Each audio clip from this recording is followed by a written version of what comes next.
Millions of years ago, Earth looked very different.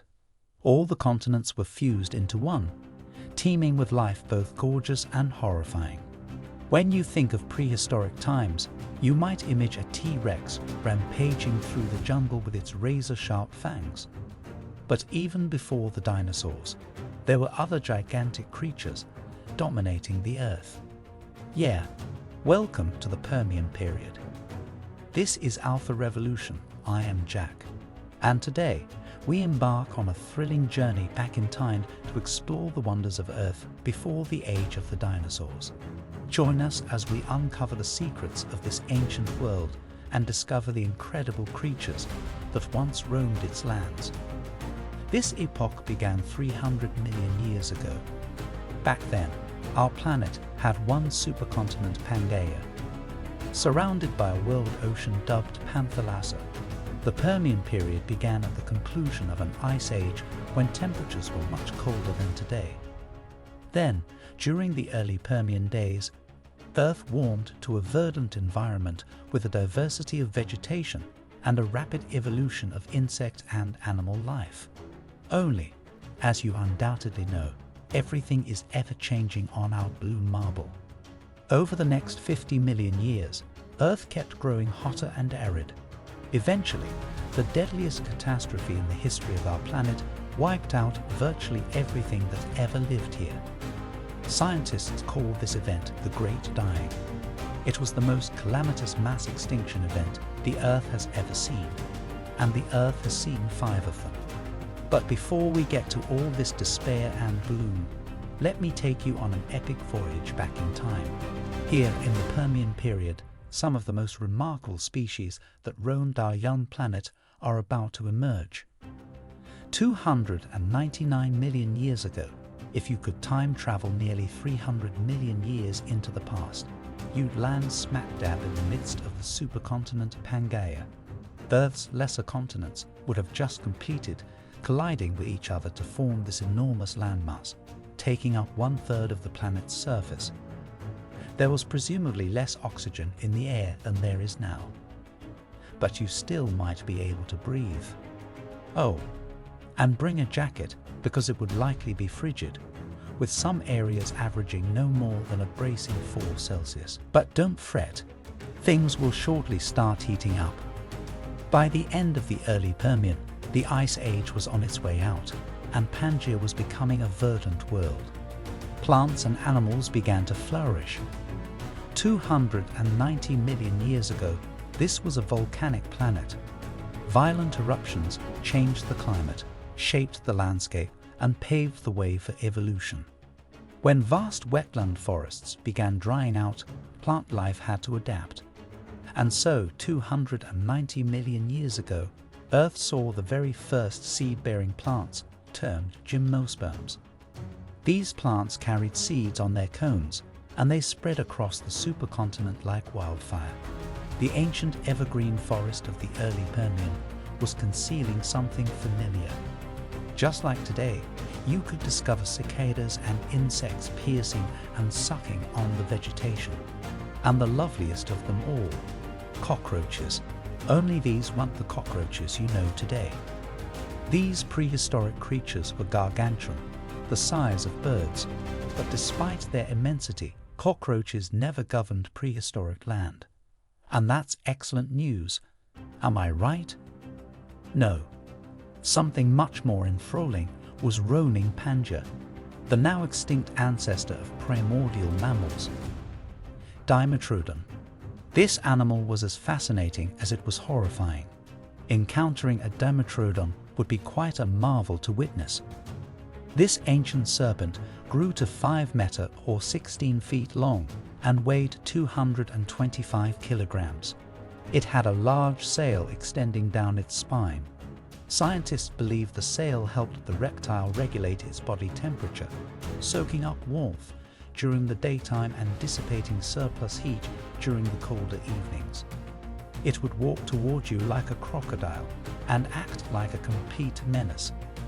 Dimetrodon was an apex predator of its time. Look out for a blend of pointed and flat canines that would slice you open and grind you up. 273 million years ago, in the Middle Permian period, other mammal-like reptiles took over the planet. Therapsids. They had powerful jaws with sharp teeth and a somewhat erect posture due to their legs being situated underneath their bodies. Therapsid reptiles varied from the 5 meters long, probable omnivorous Deuterosaurus to the 5 times smaller, meat-eating Lycaenops. You could encounter plenty more therapsids if you stayed around for another 20 million years. During the Middle Permian period, Earth continued growing hotter. The average global temperature on Pangaea grew to about 25 Celsius, and volcanoes were spewing greenhouse gases out into the atmosphere. Due to the altering climate, sea levels were shifting. But marine life discovered methods to thrive. If you were to take a plunge in the prehistoric superocean, you'd be swimming alongside ancient sharks and bony, archaic fish. Many more complex marine species came and left as the environment kept evolving. 260 million years ago, in the late Permian period, you could have a pleasant encounter with another reptile, Lystrosaurus. These appeared like a cross between a reptile and a pig. But unlike all the terrifying prehistoric creatures out there, Lystrosaurus was a herbivore. It was just 1 meter long and had robust front legs for tunneling. Soon, another admirable mammal-like lizard evolved. The cynodont. The cynodont appeared like a gigantic rodent. It was about 1 meter long, had whiskers, and fed on small animals and invertebrates. Now, during this time, something evil was developing in the air. A substantial quantity of volcanic activity was displacing oxygen from the atmosphere. Scientists believe there was as little as 10% oxygen in the air. Compare that to 21% today. You'd have a terrible time exhaling in that environment. And the temperature continued rising and rising. With an average temperature of about 28 Celsius, this verdant primordial world was evolving into an oven. 252 million years ago, all wonderful things must come to an end. And unfortunately, this period came to a particularly brutal one. About 252 million years ago, about 90% of all plant and animal life was snuffed out. This tragic juncture is dubbed the Great Dying, and it was Earth's most devastating mass extinction event. Scientists still debate what caused this calamitous extinction.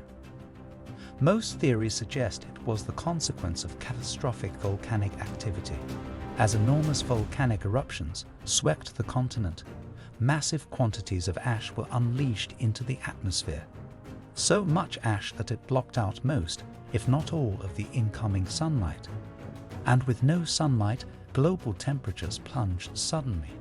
Plants couldn't perform their photosynthetic processes and perished off. And without vegetation, the very basis of their food chain, animals soon followed.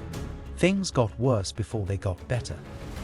Because of all the carbon dioxide emitted during the volcanic eruptions, global temperatures rose again, and not just to where they were, but higher, much higher, and this caused the vast ocean to lose most of its oxygen.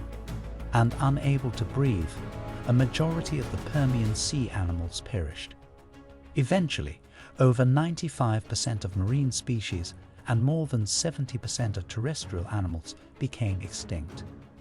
This catastrophic extinction event could make you regretful enough to want to bring back all the animals that have ever gone away.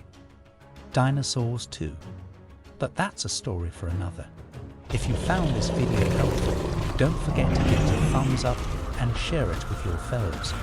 And as always, we appreciate your support and feedback. Let us know in the comments which trend you're most excited about and any other topics you'd like us to cover in future videos. Thank you for watching.